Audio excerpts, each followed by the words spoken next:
Welcome to Raw Talk. As always, I'm going to have two links down below in the description box to credit WWE for piecing this together exclusively for me. There's also the full recap, video recap. This is a nice thumbnail. This looks very aggressive.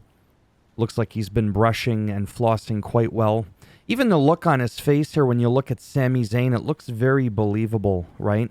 Even though you can't see like directly in his eyes, it's just... it's great.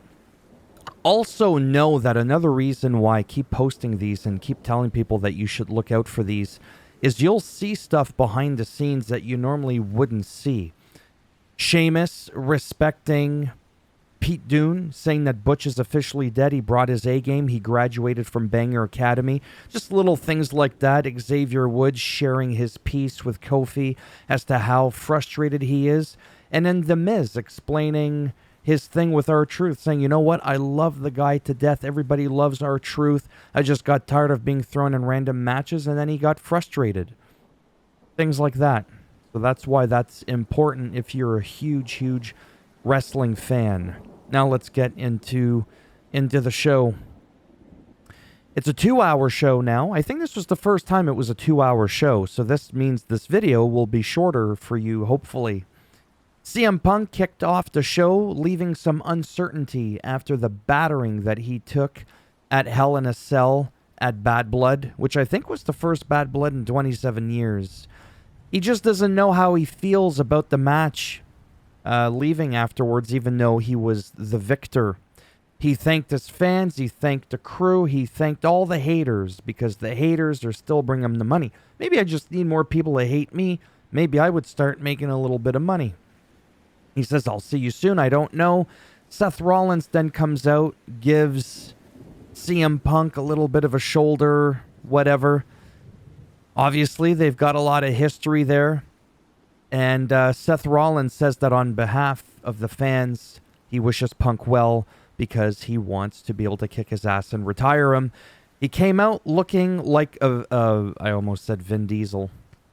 Like a Diesel, Kevin Nash mix with the Shield because of all the leather, right? He looked like the Shield, but all in leather. It was a good look. I'd pull it off for sure.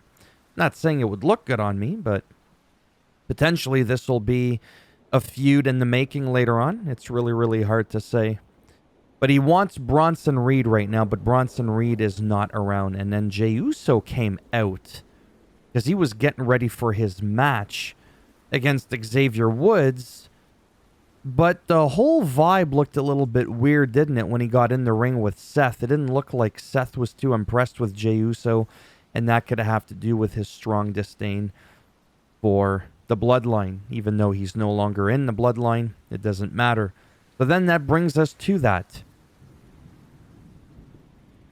Yeah. I knew it was too good to be true. Jey Uso versus Xavier Woods, and it was a nice match with Jey Uso retaining. Jey shook hands with Kofi. Xavier Woods is like, I don't think so. Then Braun Breaker came out, basically speared everybody. Xavier Woods didn't want to help out Jey.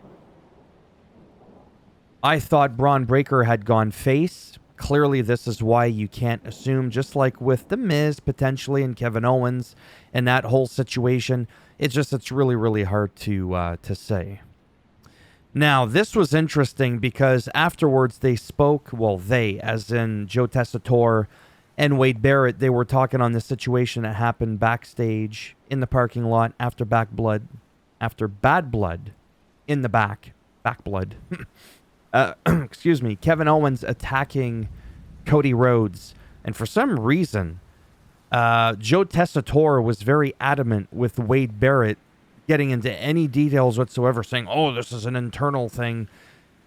So he interrupted him, apologized for interrupting, didn't want him to get into it, only to kind of get into it himself a little bit. That little snippet, I might be looking too much into it, but I thought that was a little bit bizarre. I really did. Karrion Kross and The Miz were chatting backstage, and of course Karrion Kross whispering words of knowledge into the ear of The Miz. And then R-Truth came out and said, you know what, man, I forgive you. You were confused. I'm no longer in the Judgment Day. See? Awesome truth. And then The Miz told him it was over. But he really looked serious. He's like, you know what? I'm going to do a match. And that's the thing with The Miz. He was done with always these random matches, no notifications. He was also complaining about how when R-Truth came back, he never texted The Miz to let him know he was doing better. So he felt kind of, I don't know, not disrespected, but yeah, you could get his frustration. Sort of like with Kevin Owens, you can sympathize with why he's upset with Cody Rhodes. Sheamus versus the Butch.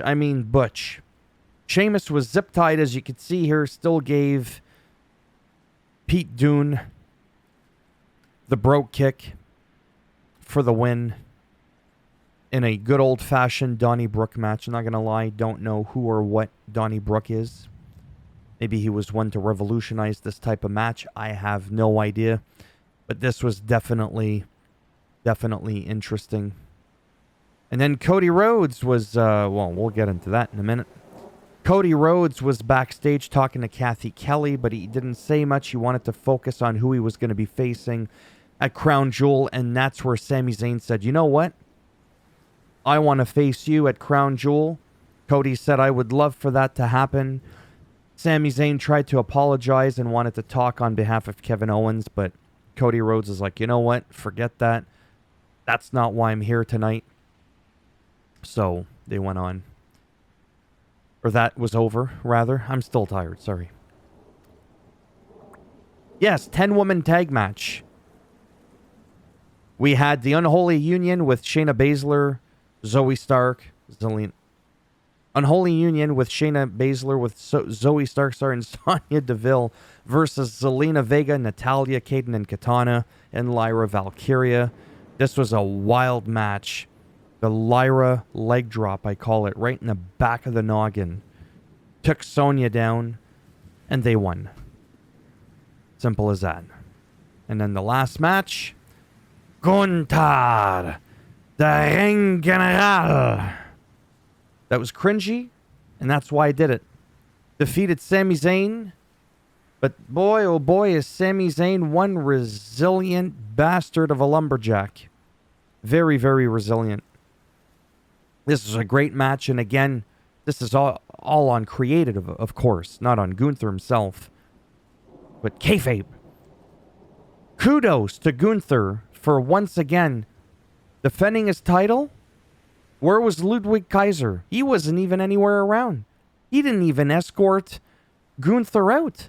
It's like very interesting for a faction when you think about it, or a tag team. They're like one of the smallest factions ever because they're not even a tag team.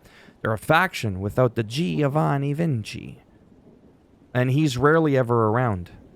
So it's nice to see that because, again, it builds on the integrity. It makes him more legitimate. He doesn't need to cheat and rake the eyes and all this kind of shit, right? Not like Logan Paul, for example, with the brass knuckles. And there you have it. 2-hour Raw. Everything got condensed without commercials. It's an hour and 23 minutes long. And I feel like without the fluff and all that sort of stuff and the recaps, you're probably getting about an hour and 10 minutes. Probably getting about 70 minutes of action. And again, only time will tell, as Triple H doesn't even know himself what's it going to look like when they go on Netflix. Because if it's 2 hours on Netflix, that's a lot more time that they're going to get because it's going to be without commercials, right? Oh my God, it's under 10 minutes.